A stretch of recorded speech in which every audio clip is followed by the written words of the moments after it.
কিভাবে খবরটা পেলেন যে আপনি পদ্মশ্রী অ্যাওয়ার্ড পাইছেন? আমি তো মানে কয়েকদিন আগে খবর পাইছি আমার বলে পুরস্কার দিব মোদি পুরস্কার খামু। কি পুরস্কার এই সময় জানছি না। মোদি পুরস্কারের যে অনেক বড় পুরস্কার হইব। আমি দেন আমি সুতো আনিয়া সুতো খলক তলক দিয়ে মুদিরে বানাইছিলাম। এটা পরশুদিন কাজ করছি কোনো রকম। তো কালকার ব্যাংকে গেছি, ব্যাংকে গিয়ে এই ব্যাংকে কাজ করতে সময় ওই আরো ফোন আছে, আমি পদ্মশ্রী পুরস্কার লেগে উত্তীর্ণ হয়ে গেছি। কি বিষয়ে পদ্মশ্রী পুরস্কারটা পাইছেন? কি বিষয় তারা না জানে, এটা আমার কি বিষয়ে তারা পুরস্কার দিতেছেন। আমি তো পুরস্কারটা এটা তো আমার অধিকার নাই, আমি পুরস্কার চাওয়ানোর কোনো অধিকার নাই। তারা কি উদ্দেশ্যে পুরস্কার দিতেছেন আমি তো এটা বুঝছি না। আচ্ছা, কেমন লাগছে? আমি এই পুরস্কার ভাইয়া এত খুশি হয়েছে, এত আনন্দ হয়েছে। আমি তো মনে করছি আমার সারা পরিবার না, সারা ত্রিপুরা রাজ্য সবাই মানুষ খুশি হয়েছে। কালকা রাত্রে টিকে আমার এত জানাইতেছেন, ছুটির দিকে আমার খবর টবর দিতেছেন, ফোনে করতেছেন, এই সেই পুরস্কার পাইছি, কত খুশি। তা মনে করতে যে ত্রিপুরা রাজ্য সবাই খুশি আনন্দিত আমি পদ্মশ্রী পুরস্কার পাওয়ার কারণে। এই কাজটির সাথে আপনি কবে থেকে জড়িত? এই কাজটিতে আমি জড়িত, আমি তো ছোটবেলা থেকে এই কাজ করতেছি, এই বুনবাতা কাজ করতেছি ছোটবেলা থেকে। তবে মাঝখানে তো করছি না, পরে 90 থেকে কন্টিনিউ করে আইতেছি।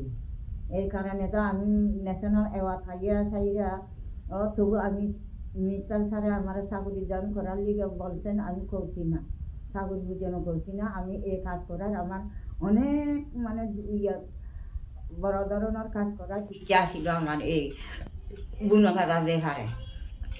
কারণ যে ন্যাচারাল ডাইং এটা তো বলতে গেলে লুপ্ত হয়ে গেছে। এটা সামনে আমি জাগরিত করুন খুব করার মনে চেষ্টা করছি। তো যদ্দূর আমি করছি ওদ্দূর আমিও মানে সফলতা ওই মনে করতেছি আর কি। এখন বোঝা তারা পদ্মশ্রী পুরস্কার যে দিতেছেন, তো দেওয়ারও কারণ আছে। পুরস্কার পাইয়ে তো আমি নীরব করে রয়েছি না, কারণ কাজকর্ম করাইতেছি, ট্রেনিং করাইছি। আবার স্টুডেন্টরা 2001-এর মধ্যে একটা স্টুডেন্ট ইদারে আনাই দিয়েছি, 2002-এর মধ্যে একটা আনাই দিয়েছি, 2006-এর মধ্যে একটা আনাই দিয়েছি, 2011-এর মধ্যে একটা আনাই দিয়েছি অ্যাওয়ার্ড। তো আমি তো বইয়ে রয়েছি না এই কাজ করার লিগে। আমি এই লিগে আমি সরকারের মধ্যেও আমি জয়েন করছি না। আমি স্বাধীনভাবে কাজ করতাম চাইছিলাম, স্বাধীনভাবে কাজ করেছি। মনে করতেছি এখন আমার জীবনের সফলতা হয়ে গেছে। ত্রিপুরার মানুষের উদ্দেশ্যে কি বার্তা থাকবে আপনার? ত্রিপুরার মানুষের উদ্দেশ্যে কি বার্তা থাকবো, আমি তো চাই এটা ত্রিপুরার মানুষ আইয়ে আমার থেকে শিখুক, জানুক। আমি দেখা দিব, শিখাই দিব। ইদিদর যেখানে যাই সেখানে আমি খোঁজ আইও দেখো মা বোন, আইও দেখো এরকম যে ন্যাশনাল অ্যাওয়ার্ড কীভাবে পাওয়া যায় আমি শিখাই দিব, দেখাই দিব। আমি কোন জিনিসের কোন ডিজাইনে আমি অ্যাওয়ার্ড পাইছি, আমার জিনিসটাও আছে, আইয়ে দেখে যা। এইরকম আমার এমন আশা ভরসা আসছিল আর কি, কিন্তু আজ পর্যন্ত কেউ আসছে না। এখন আপনি কি চাইছেন? এখন কি চাইছে আসলে ঠিক আছে, আমার উদ্দেশ্য আছে আমি আজীবন আমি এই কাজ করে যাবো। এই গুণগতা কাজ যত বছর আমি বাচ্চা থাকি তত বছর আমি করুন, যুদ্ধ কারি করুন। কয়টা ন্যাশনাল অ্যাওয়ার্ড পাইছেন এখন পর্যন্ত? এখন পর্যন্ত আমি 3টা পাইয়ে গেছি, পদ্মশ্রী ছাড়া 3টা অ্যাওয়ার্ড পাইছি।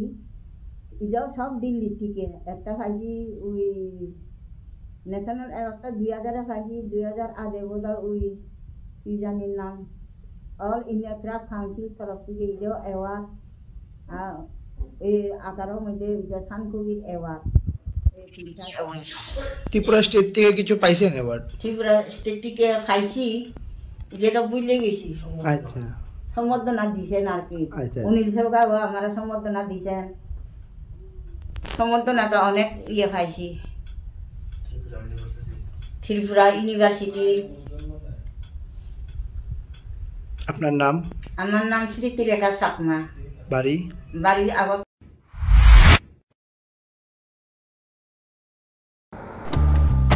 বাড়ির ছেলে ডাক্তারি পাশ করে ফিরছে, তাই সেলিব্রেশন চলছে। নানা পদের রান্না,